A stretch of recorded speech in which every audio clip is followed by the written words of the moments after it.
Ration সামগ্রিক একজন ভারতীয় নাগরিকের কিন্তু অধিকার। সেই রেশন কার্ড এখন কিন্তু খুবই টাফ হয়ে গেছে।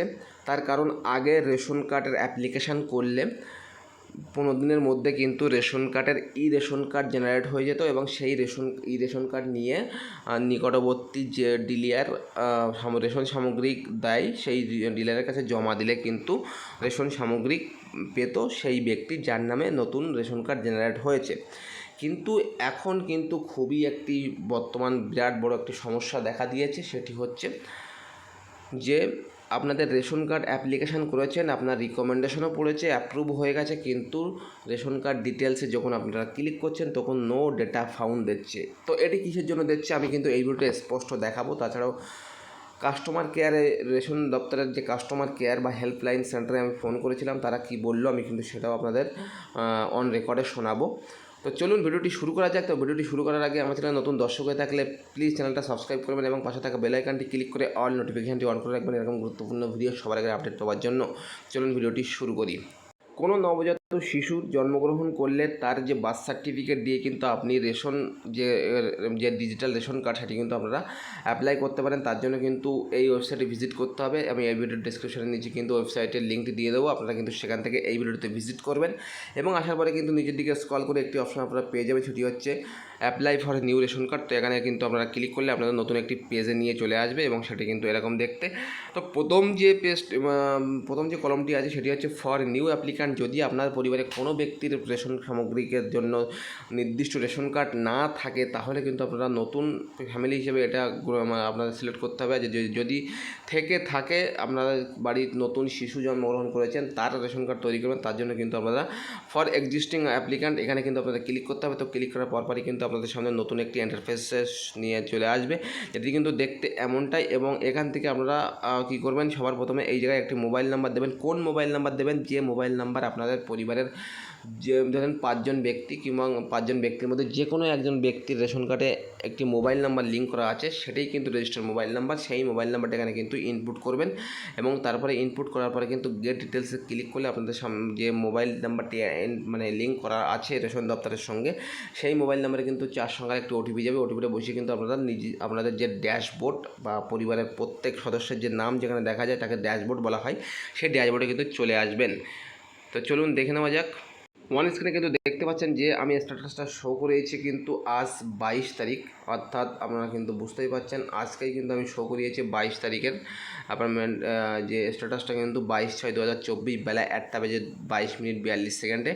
তো এই যে ব্যক্তির আমি ফর্মটা ফিল আপ করেছিলাম দেখতে পাচ্ছেন এখানে কিন্তু ফিল আপ হয়েছে 13/6/2024 রাত 8:19:09 এবং তার রিকমেন্ডেশন এসেছে কিন্তু, অর্থাৎ অনুমতি দিয়েছে বা অনুমোদন দিয়েছে কিন্তু 24 তারিখ 14/6/2024, অর্থাৎ ঠিক পরের দিন বেলা 4:06:33 এবং তার কার্ডটা কিন্তু অ্যাপ্রুভ করেছে যে খাদ্য দপ্তরের যে আধিকারিক তিনি কিন্তু অ্যাপ্রুভ করেছেন। কখন অ্যাপ্রুভ করেছেন এখানে কিন্তু স্পষ্ট দেখতে পাচ্ছেন 17/6/2024 বেলা 12:02:32, অর্থাৎ আলটিমেটলি 13 থেকে 17 3-4 দিনের মধ্যে কিন্তু কার্ডটা অ্যাপ্রুভ হয়ে গেছে। কিন্তু যখন নিচের দিকে আসার পরে কিন্তু এখানে গেট ভিউ কার্ড ডিটেলসে ক্লিক করলে কিন্তু এখানে একটি অপশান শো করছে, সেটা হচ্ছে নো ডেটা ফাউন্ড।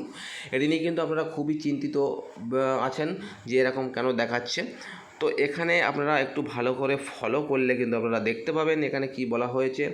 অ্যাপ্রুভের নিচে AAYSPHH and PHH card is subject to availability of NFSA quota from government of India as and where quota will be available, ration card number will be generated and sent to your by post. অর্থাৎ যাদের AAY মানে অন্তর্দয়, SPHH, PHH এই ধরনের card আছে, অর্থাৎ এই 3 ধরনের কার্ডকে কিন্তু সেন্ট্রাল গভর্নমেন্টের কার্ড হিসেবে গণ্য করা হয়।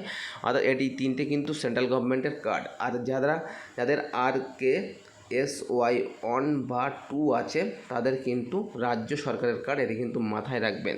তো যেহেতু কেন্দ্র সরকারের কার্ড, সেক্ষেত্রে কেন্দ্রের যতটা ভ্যাকান্সি আছে রেশন সামগ্রিক দেওয়ার, ততটা ভ্যাকান্সি কিন্তু ইতিমধ্যে পূরণ হয়ে আছে এবং নতুন করে কিন্তু ভ্যাকান্সি ইনক্লুড করা হয়নি। সেক্ষেত্রে কিন্তু আপনাদের কার্ড নাম্বারটি জেনারেট হয়নি। যখনই আপনাদের নতুন করে কোনো খাদ্য দপ্তরের যে সিট আপনার কেন্দ্র সরকারের কার্ডের সেই সিট যদি অ্যাভেলেবেল হয়, তবে কিন্তু আপনাদের কার্ডটি অ্যাক্টিভ করা হবে।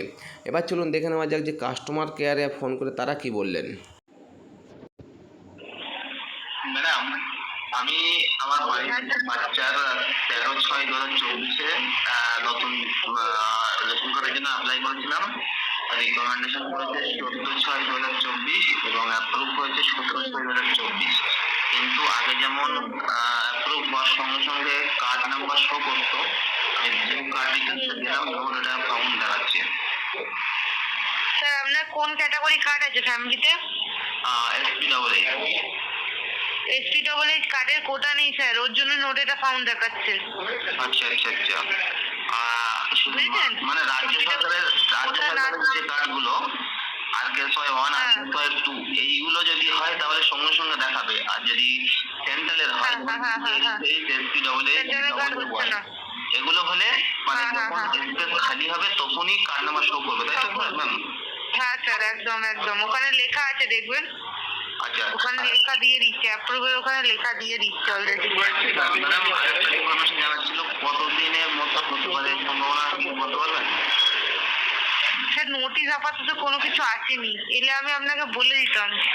আচ্ছা আচ্ছা, বুঝেছেন, এখনো কোনো নোটিশ সরকার থেকে আসেনি। অ্যাভেলেবেল করা হচ্ছে স্পেস, এইটুকুনি শুধু নোটিশ আছে স্যার। ঠিক আছে ম্যাডাম, থ্যাংক ইউ।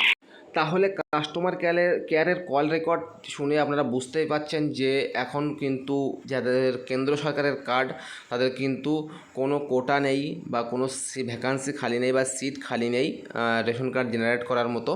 সেক্ষেত্রে তারা কিন্তু এখন সেই রেশন কার্ডগুলো যেগুলো অ্যাপ্রুভ হয়ে থাকছে সেগুলো কিন্তু পেন্ডিং রেখে দিচ্ছে। যখনই কোটা বা আপনাদের সিট ভ্যাকান্সি খালি হবে তখনই কিন্তু তারা কার্ড নাম্বারগুলো জেনারেট হবে। কিন্তু যাদের পরিবারের RKSY1 বা RKSY2 ক্যাটাগরির কার্ড আছে তাদের কিন্তু অ্যাভেলেবেল মানে কার্ড নাম্বার জেনারেট হচ্ছে।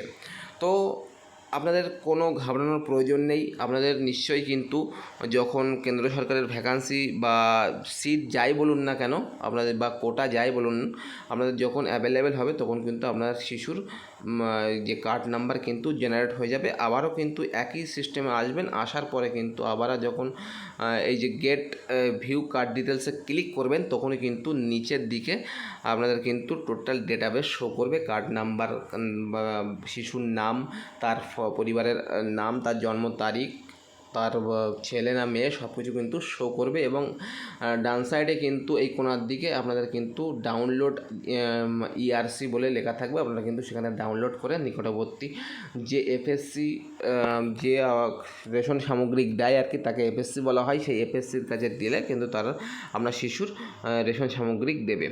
তো এই ছিল ভিডিওটি যদি ভালো লেগে থাকে লাইক করবেন, কমেন্ট করবেন, শেয়ার করবেন। আর আমার চ্যানেলে নতুন দর্শক হয়ে থাকলে প্লিজ দয়া করে চ্যানেলটা সাবস্ক্রাইব করে আমাকে সাপোর্ট করবে, আমাকে অনেক দূরে উঁচুতে নিয়ে যাবে আপনাদের হাতে। তো এই ভিডিওটি যদি ভালো লেগে থাকে লাইক করবেন। দেখা হবে পরের ভিডিওতে।